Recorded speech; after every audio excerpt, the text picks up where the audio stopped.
Hello. In my last lecture, I have introduced the concept of random variable and probability distribution of a random variable. I have spoken about simple random variable and discrete random variable. So there the concept of probability distribution of a random variable was introduced. As by probability distribution we mean the collection of probabilities. So let me write here probably. Probability distribution of x refers to the collection of all these probabilities.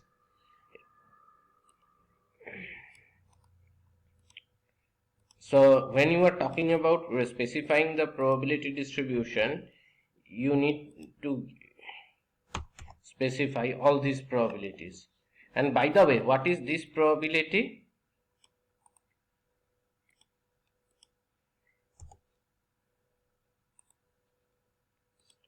What is this probability? This is actually capital P of, which says those points in S,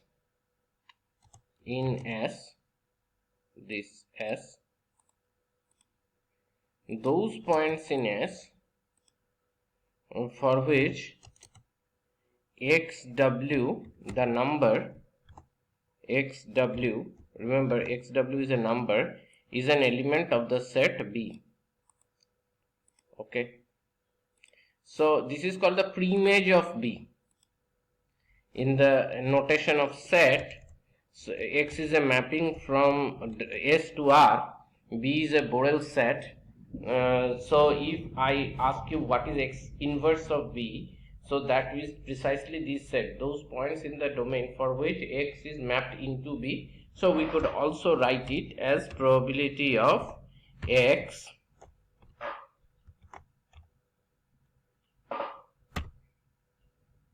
okay.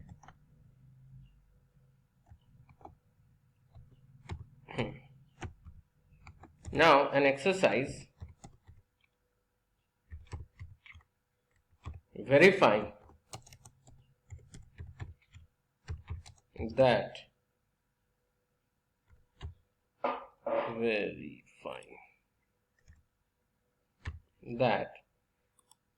let us denote this by a specific notation P suffix x. P suffix x, this is a new function. Okay, so please note that this function px, which we call the probability distribution, so px is the probability distribution.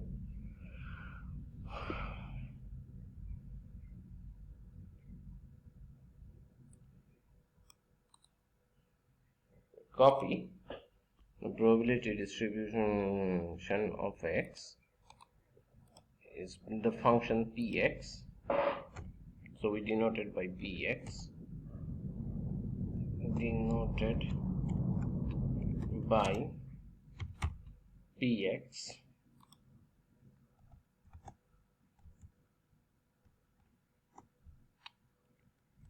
is a function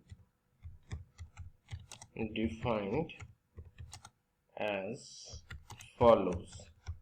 So let me take this out from here. So this is the formal definition. Cut.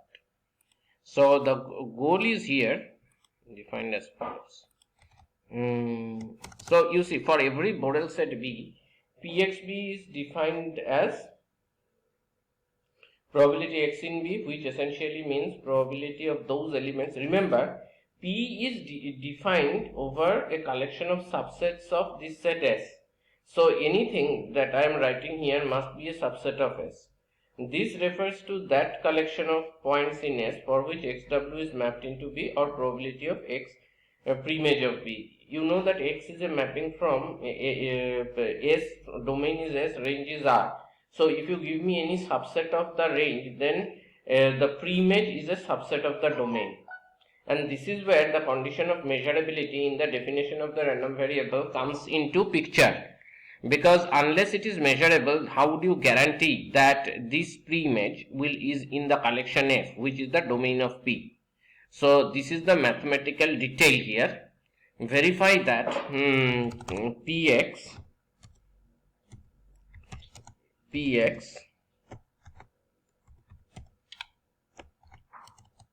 satisfies the three axioms on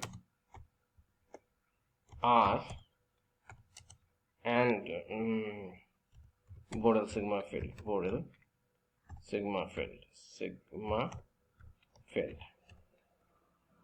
So now this is slightly tricky what I am saying here, but not difficult to prove. What I am saying here, note that this function Px is now defined over the collection of Borel sigma fields. Essentially, what is Borel sigma field? It is the sigma field generated by all these Borel sets. So it contains all the Borel sets.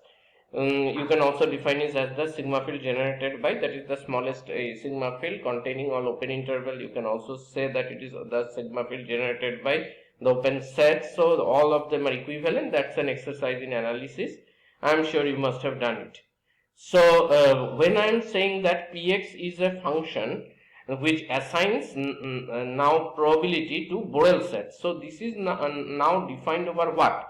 This is now defined over the Borel sigma field. So just like this P was defined over the collection S and this sigma field, the collection subsets of S, now you have to satisfy that Px. So essentially what would be the first axiom is non-negativity. That is obviously satisfied because ultimately Pxb is defined in terms of P. P is a non-negative valued function. So axiom 1, no problem. Now in axiom 2, what would be the statement? You have to show that Px of, no, here you will not say Px of S, here you will say Px of R, because now Px is defined over this sigma field. So Px of R is 1, and then you have to show that if you give me a collection of disjoint Borel sets, countably many, then the probability of their union is the summation of the Px Bi's. So I leave it as an exercise for you. Now there is so this is a gap that I had left.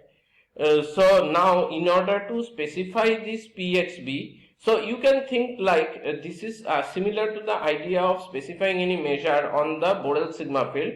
For example, suppose you are saying that I am defining Lebesgue measure.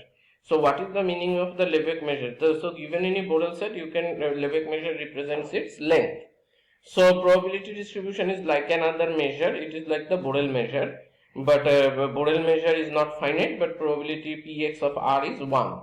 So it can never be more than 1. Now the point is that how do you do that? So that is an important question in analysis. How do you define length for any Borel set? Because Borel sets can be very complicated, right? So the scheme is like this. We first define length for intervals, because that is most intuitive. So for any interval of finite length of AB with endpoints AB, whether open, semi-open, doesn't matter, it is B minus A. If the interval is not of finite length, that is if it is not bounded, then the length is infinite. And if you give me a collection of disjoint intervals of finite length, then the length of their union is defined to be the sum of their lengths. Now that's it, that's the scheme. And then from there you go on to prove that with this definition, now you prove that if you give me a countable collection of disjoint intervals, the probability also, the length of their union is the sum of their length. So now in that process, what is most crucial, you have to prove that if you give me a collection of disjoint open intervals, disjoint semi-open intervals like AI, BI, their union is another semi-open interval AB, then length of AB is B minus A. So B minus A has to be equal to that infinite sum BI minus AI. So this again requires a lot of work, and then you have to use kind of Heine-Borel to prove this result, and finally using the carotherdary extension theorem, you prove that okay, this has an extension.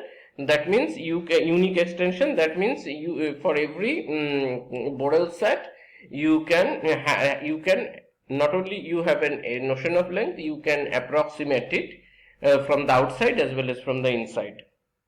Okay. So now so much of work is there in the construction of Lebesgue measure. So similar can be done here also. Just so our scheme is that for every real valued random variable on a probability space, there is a probability distribution Pxb, and you verify that it is a measure, and it is in fact it's a probability measure. That means 3 exam. Now the point is, how do you compute the probabilities? So in that grand scheme of things, what you have to prove that if you define the distribution function py probability x less than equal to y, then you are done. Then you are done. Just like for Lebesgue measure, specifying what did you do? You said that for any interval of finite length is b minus a. If the interval is not finite, unbounded, then the length is infinite, and if you give finitely many disjoint, then their sum of their lengths will be the length of the union. So that was your definition, and from there you did analysis and extended it to the concept of length of any Borel set. So same goes through here. I am not going to do all this here, but you should know as a mathematics student that the same construction now comes in. What you can show is, starting with this thing called the distribution function, you can now go on to extend it again using Carathéodory extension theorem to define Pxb, that is probability for any Borel set. You can show that there is such an unique extension, and then there is a method of approximating it. Anyway, let us not get into this. So the point is, Px is the probability distribution, but generally for most, if you know the distribution function, then you know the Px. Okay. So therefore, when we talk about the distribution, probability distribution in practice, we actually talk only about the distribution function. So that's why in the last class, since it was a quick summary, so I did not talk about the Px, I simply mentioned about the Fy. So that is how actually the distribution function is coming. The probability distribution is actually what we want, because we would like to make probability statement about x taking value in any Borel set. But then in practice, there is no need to specify all this. All you need is the distribution function. Now I had left as an exercise to prove that then, just like you have length of any interval AB to be B minus A, this would be FB minus FA. It is like the length. So now only here you cannot say that any interval x is greater than A, less than equal to B, FB minus FA. So I had left it as an exercise. I hope you have tried. The hints was that if you look at these two collections, obviously I am taking here, so I have not written, but I hope it is clear that A is less than B. Okay, let me write.